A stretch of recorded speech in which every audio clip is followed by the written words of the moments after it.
एक गांव में दो दोस्त रहते थे, रमेश और सुरेश।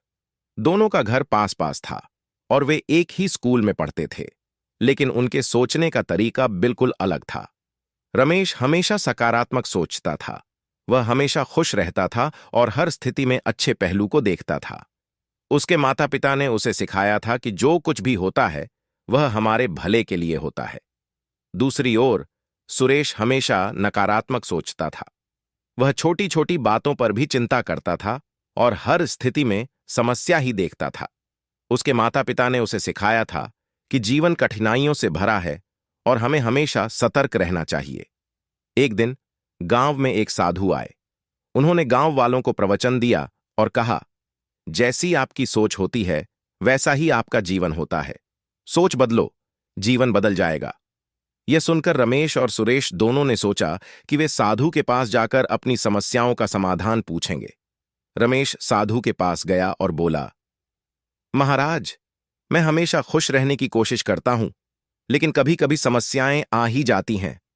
साधु ने मुस्कुराते हुए कहा, बेटा, समस्याएं जीवन का हिस्सा हैं, लेकिन अगर तुम सकारात्मक सोचोगे तो तुम्हें हर समस्या में एक समाधान नजर आएगा। इसके बाद सुरेश साधु के पास गया और बोला, महाराज, मैं हमेशा चिंता में रहता हूं। मुझे हर जगह समस्याएं ही नजर आती हैं। साधु ने गंभीरता से कहा, बेटा, तुम्हारी सोच ही तुम्हारी सबसे बड़ी समस्या है।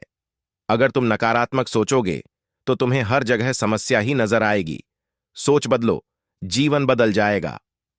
उस दिन के बाद रमेश ने और भी सकारात्मक सोचने का संकल्प लिया।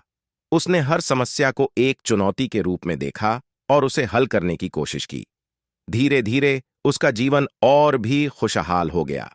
वहीं सुरेश ने साधु की बातों पर गहराई से विचार किया और अपनी सोच को बदलने का प्रयास किया। उसने नकारात्मकता को छोड़कर सकारात्मक सोचना शुरू किया। कुछ समय बाद उसने महसूस किया कि उसका जीवन भी बदल रहा है। उसकी चिंताएं कम हो गईं और वह अधिक खुश रहने लगा। इस प्रकार दोनों दोस्तों ने अपनी सोच को बदलकर अपने जीवन को बदल दिया। यह कहानी हमें सिखाती है कि हमारी सोच का हमारे जीवन पर गहरा प्रभाव पड़ता है। जैसी सोच वैसा जीवन।